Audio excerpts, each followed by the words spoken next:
training and technology. I think they are, obviously the now and the future. But I don't think it's enough just to sit a brand new employee on their first day in front of a laptop or computer and say, watch this orientation video, sign this piece of paper saying you watched it, and there you go.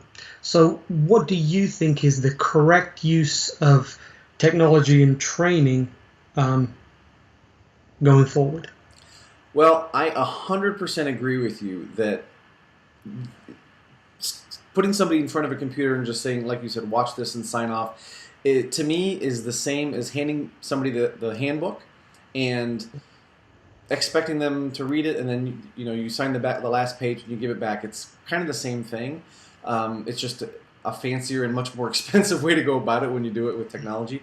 I do think there's opportunities for technology.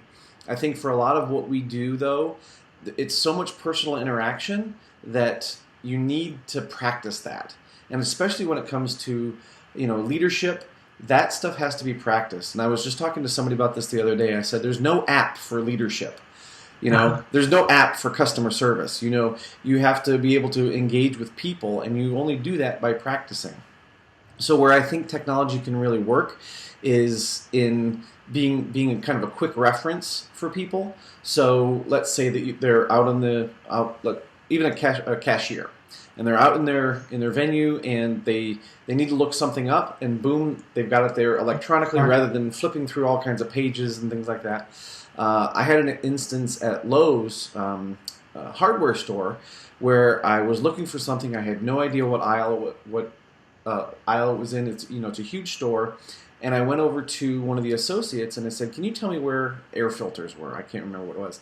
Mm-hmm. And she had a phone, and she went boop boop boop boop boop. Yep, aisle 19, and she was able to show me right where it was. So, to me, they're a great job aid.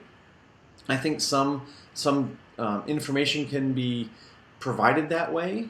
Maybe some initial safety information that you talk about later. The down and dirty kind of stuff. But I do think that needs to be supported by people actually talking about it and engaging in it, and kind of a blended learning approach. Yes. I think is really the key. Is that kind of what you found too?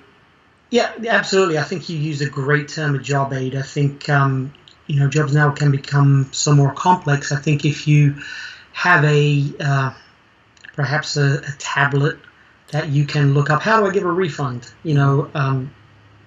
I read about it, I learned about it, someone told me, but let me just look up, and it gives you a training / checklist, and they can go off and do that. It might slow down the customer experience slightly, but it'll get done correctly and hopefully reinforced for the next time.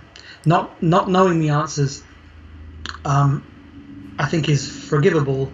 Not knowing where to find the answers is probably unforgivable. Absolutely. Or difficult. Yeah, and I think about the times like when I was working at Universal or other parks, and we would do these long sessions on the map. Learn your map, because 90% of the questions that a guest is going to ask you, the answers are right there. With all the ADA information and those type of things. So, if the tablet can replace the map, then we're probably even better off. And like you said, if there's a little tutorial in there that can help them, I think that's even better. Yeah, I think there's some technology out there, some web apps. One that comes to mind is Process Street. That's a great workflow or business process documentation tool that can be used to give as a checklist and also to give some background. So recommend that to anybody that hasn't come across that already. Awesome. Very cool. Thanks for watching this episode of LeaderTips Q&A. If you like what you saw, go ahead and hit the subscribe button so you can be notified when new episodes come out. If you have a question for me, or if you'd have a question that you'd like to see addressed on a future episode, go ahead and put it in the comments. Thanks for watching.